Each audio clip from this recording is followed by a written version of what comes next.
श्री कृष्ण जी के अनमोल वचन और सुविचार।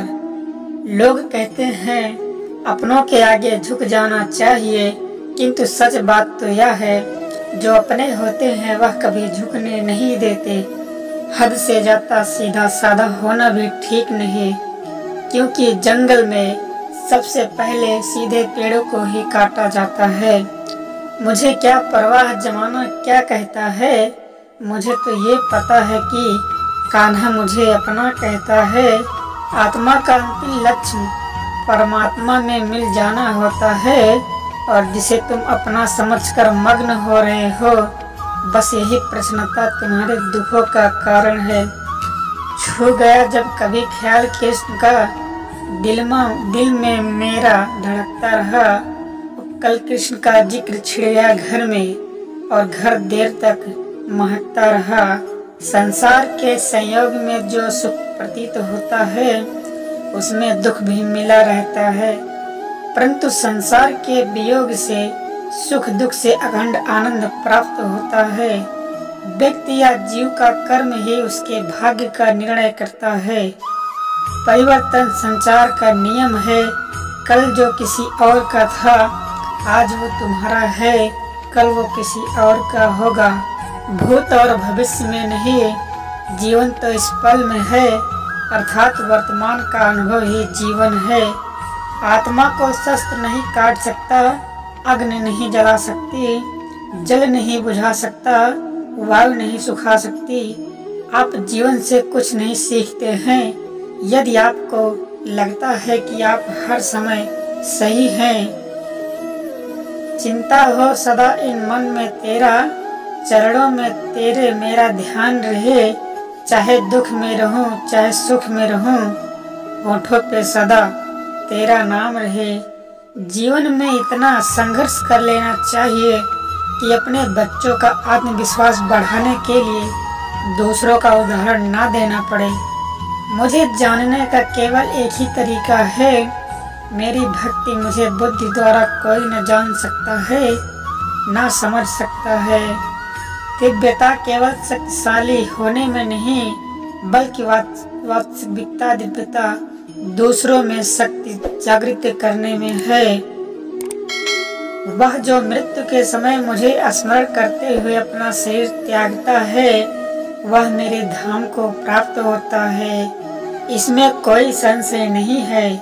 कोशिश की जाए तो अपने अशांत मन को आसानी से नियंत्रित किया जा सकता है। जिस व्यक्ति को आपकी कदर नहीं, उसके साथ खड़े रहने से अच्छा है आप अकेले रहिए। जीवन में आधे दुख इस कारण जन्म लेते हैं क्योंकि उनमें आशाएं बड़ी होती हैं। इन आशाओं का त्याग करके देखो, जीवन में सुख ही सुख होगा। श्री कृष्ण जी कहते हैं कि जिस व्यक्ति को आपकी कद्र नहीं, उसके साथ खड़े रहने से अच्छा है कि आप अकेले रहें। आत्मा अमर है, इसलिए मरने की चिंता मत करो। ऐसा कुछ भी नहीं, चेतन या अचेतन, जो मेरा बिना अस्तित्व में ही रह सकता है। मेरा तेरा छोटा बड़ा अपना पराया मन से मिटा दो, फिर सब तुम्हारा है और तुम सबके। जब लोग आपकी बुराई करें तो परेशान ना हो, क्योंकि वे लोग आपको महत्व देने का कोई और तरीका जानते ही नहीं। हर कोई खाली हाथ आया था और खाली हाथ ही इस दुनिया से जाएगा।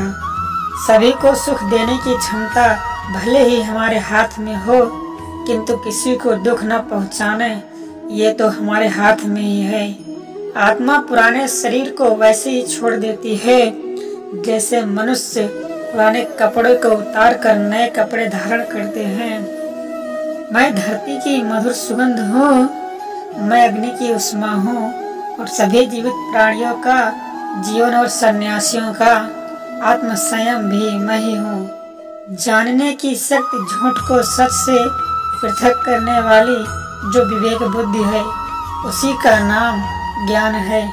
मंजिल मुझे छोड़ गई, रास्तों ने पाल लिया, जा जिंदगी तेरी जरूरत नहीं, मुझे श्री कृष्ण ने संभाल लिया। कल के लिए सबसे अच्छी तैयारी यही है कि आज अच्छा करो, खाली हाथ आए हैं, खाली हाथ वापस चले जाएंगे।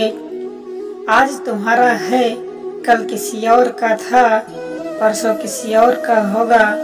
तुम जिसे अपना समझकर मग्न हो रहे हो, बस यही प्रसन्नता तुम्हारे दुखों का कारण होगी। मूर्ख ज्ञानियों में भी नहीं सीख पाते, और ज्ञानी मूर्ख से भी सीख लेते हैं। जो अपने हिस्से का काम किए बिना ही भोजन पाते हैं, वह चोर हैं। नरक के 3 द्वार हैं, वासना, क्रोध और लालच। भगवान प्रत्येक वस्तु में, प्रत्येक जीव में मौजूद हैं। वह जो इस ज्ञान में विश्वास नहीं रखते, मुझे प्राप्त किए बिना जन्म और मृत्यु के चक्र का आगमन करते हैं। खुद ही कृष्ण, खुद ही अर्जुन बनना पड़ता है। रोज अपना ही सारथी बनकर जीवन के महाभारत से लड़ना पड़ता है। नदी दरकार साकर की, कृपा की बूंद काफी है। रहूं मस्ती में हरदम, बस कान्हा का ध्यान काफी है। घड़ी ठीक करने वाले तो बहुत हैं, मगर समय तो मेरा मुरली वाला ही ठीक करता है। मन बहुत चंचल है, जो इंसान के दिल में उथल पुथल कर देता है। इस संसार में कुछ भी अस्थायी नहीं है। मैं विधाता होकर भी विधि के विधान को नहीं टाल सका, और मेरी चाह राधा थी और चाहती मुझको मीरा थी, पर मैं हो रुक्मणी का गया। सबसे इस तरह का व्यवहार करें कि अगर कोई आपके बारे में बुरा भी कहे तो कोई उस पर विश्वास ना करे। हमने बोले फिर भी वह सुन लेता है, इसलिए उसका नाम परमात्मा है। वह न बोले फिर भी हमें सुनाई दे, उसी का नाम श्रद्धा है।